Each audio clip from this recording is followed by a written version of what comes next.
Kamtapur people's party ইউনাইটেডের এক কর্মী বচ্চন মণ্ডলকে পুলিশ অন্যায়ভাবে গ্রেফতার করার প্রতিবাদে মঙ্গলবার মালদার বামনগোলার পাকুহাট এলাকার বামনগোলা থানা পুলিশের বিরুদ্ধে বিক্ষোভ মিছিল করলেন কামতাপুর ইউনাইটেডের নেতাকর্মীরা। কামতাপুর পিপলস পার্টি ইউনাইটেডের এক কর্মী বচ্চন মণ্ডলকে পুলিশ অন্যায়ভাবে গ্রেফতার করার প্রতিবাদে মঙ্গলবার মালদার বামনগোলার পাকুহাট এলাকায় বামনগোলা থানা পুলিশের বিরুদ্ধে বিক্ষোভ মিছিল করলেন কামতাপুর ইউনাইটেডের নেতাকর্মীরা। এই দিনের মিছিলটি দলীয় কার্যালয় থেকে শুরু হয়, যা গোটা পাকুহাট এলাকা পরিক্রমা করে। এই দিনের মিছিলে নেতৃত্ব দিয়েছেন কামতাপুর পিপলস পার্টি ইউনাইটেডের কেন্দ্রীয় কমিটির সাধারণ সম্পাদক সুভাষ বর্মন। তিনি পুলিশকে হুঁশিয়ারি দেন, এই দিন সন্ধ্যার মধ্যে কর্মী বচ্চন মণ্ডলকে পুলিশ নিঃশর্ত মুক্তি না দিলে আগামীকাল 24 ঘন্টা বন্ধের হুঁশিয়ারি দিয়েছেন। তিনি আরো বলেন, গত রবিবার কামতাপুর পিপলস পার্টি ইউনাইটেডের 29তম প্রতিষ্ঠা দিবস ছিল। ওই প্রতিষ্ঠা দিবস উপলক্ষে এই দিন মালদার গাজল ব্লকে ঘাকশোল এলাকায় একটি প্রকাশ্য জনসভা অনুষ্ঠিত হয়। ওই জনসভায় মালদা জেলা সহ উত্তরবঙ্গের বিভিন্ন জেলা থেকে প্রচুর কর্মী সমাগম ঘটে। ওই জনসভায় যোগ দেওয়ার অপরাধে সোমবার সন্ধ্যায় বামনগোলা ব্লকের পাকুহাট দলীয় কার্যালয়ের ভেতর থেকে বামনগোলা থানার পুলিশ অন্যায়ভাবে গ্রেপ্তার করে নিয়ে যায়। এই দিন ওই কর্মীকে গ্রেপ্তার করার প্রতিবাদে পুলিশের বিরুদ্ধে ধিক্কার মিছিল হয়। তবে ওই কর্মীকে গ্রেপ্তারের বিষয়ে বামনগোলা থানা পুলিশ মুখে কুলু পেটেছেন। এই দিন ওই বিক্ষোভ মিছিলে সুভাষ বর্মন ছাড়াও দলের মহিলা কর্মীরাও বিক্ষোভ দেখান।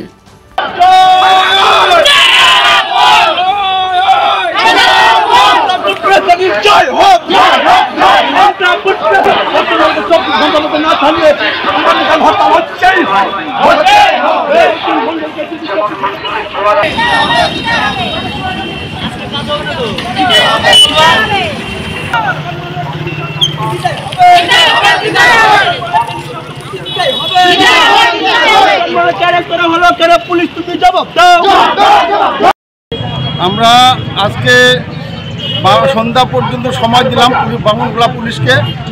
যদি এই সন্ধ্যার আগের মধ্যেই যদি বচ্চন মণ্ডলকে নিঃশর্ত মুক্তি না দেয়, তাহলে আগামীকাল 24 ঘন্টা বন্ধ রাখা হলো। কেন, কিসের জন্য মণ্ডলকে অন্যায়ভাবে পুলিশ গ্রেপ্তার করেছে। বচ্চন মণ্ডলের বিরুদ্ধে প্রিভিয়াস কোনো খারাপ রেকর্ড নাই, বর্তমানেও কোনো রিপোর্ট নাই।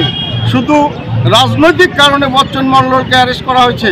কারণটা হলো গত 7 তারিখে যে গাজলের ঘাকশোল মাঠে যে 7ই জানুয়ারি কামতাপুর পিপলস পার্টির প্রতিষ্ঠা দিবস ছিল, সেই প্রতিষ্ঠা দিবসে এই জনসমাবেশ দেখে কলকাতা সরকার, টিএমসি সরকার আতঙ্কিত।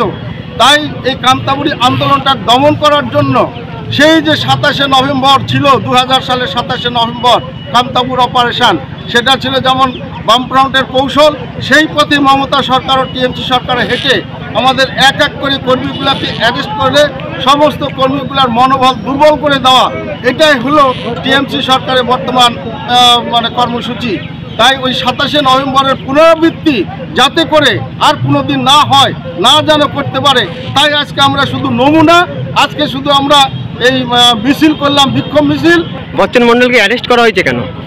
কোনো কারণ এখনো পর্যন্ত পুলিশ প্রশাসনের কাছে যোগাযোগ করে তার সদুত্তর আমরা পাইনি। ওই কলকাতা থেকে যে নির্দেশ আসছে, এখানকার এক বর্তমান পশ্চিমবঙ্গের মেরুদণ্ডহীন পুলিশ, যে আমরা জানতাম আগে মেরুদণ্ডহীন পুলিশ, বর্তমান দেখছি শুধু মেরুদণ্ডহীন নয়, অস্তিত্বহীন পুলিশ। নিরপেক্ষতার অভাব, অর্থাৎ পুলিশ হলো এক দলদাস। বর্তমান পুলিশকে দেখছি, টিএমসি সরকারের পুলিশকে দেখছি শুধু দলদাস নয়, এরা একেবারে পা চাটা, লেগ চাটা হয়ে গেছে। মেরুদণ্ডটা ভেঙেছে, এখন লেগ চাটা হয়ে গেছে, পা চাটা হয়ে গেছে। পুলিশকে এইভাবে ব্যবহার করছে এই শাসক গোষ্ঠীরা। সেই কারণে আমি পুলিশ প্রশাসনকেও বলে দিতে চাই, অনুরোধ করতে চাই, আপনারা দলদাস না হয়ে সঠিক তদন্ত করেন, তার বিরুদ্ধে কি অভিযোগ আছে, তারপর তাকে অ্যারেস্ট করেন। এইভাবে পার্টি অফিসে আমাদের কালকে একটা বৈঠক ছিল, সেই বৈঠক থেকে আমার কামতাপুর পিপলস পার্টি অফিস থেকে আমাদের একজন জেলা সদস্য বচ্চন মণ্ডল, তাকে পুলিশ অন্যায়ভাবে গ্রেপ্তার করে নিয়ে চলে গেল। আমরা ধিক্কার জানাচ্ছি। আমরা 6টার মধ্যেই, যদি আজকে সন্ধ্যা 6টার মধ্যে তাকে নিঃশর্ত মুক্তি না দেয়, তাকে যদি আমরা সুস্থ অবস্থা না পাই, আগামীকাল 10 তারিখ 24 ঘন্টা বন্ধ থাকবে মালদা জেলায়। এটাই আমাদের শেষ ঘোষণা। পাথর ছাড়াই প্রতিকার সম্ভব। মালদার প্রাচীনতম ভৃহু বংশ জ্যোতিষী পণ্ডিত এস শাস্ত্রী। দাম্পত্য সমস্যা, বিবাহে বাধা, ব্যবসায় অবনতি, পরীক্ষায় অকৃতকার্যতা, ভাগ্য গণনা, গোষ্ঠী বিচার, ঠিকুচি গোষ্ঠী এবং মৃত্যু ছাড়া সকল সমস্যার সমাধানের জন্য যোগাযোগ করুন জগদম্বা জ্যোতিষ কেন্দ্র, বিবেকানন্দ স্কুলের পাশে, মালদা। মোবাইল 09733027832 অথবা 09332056956।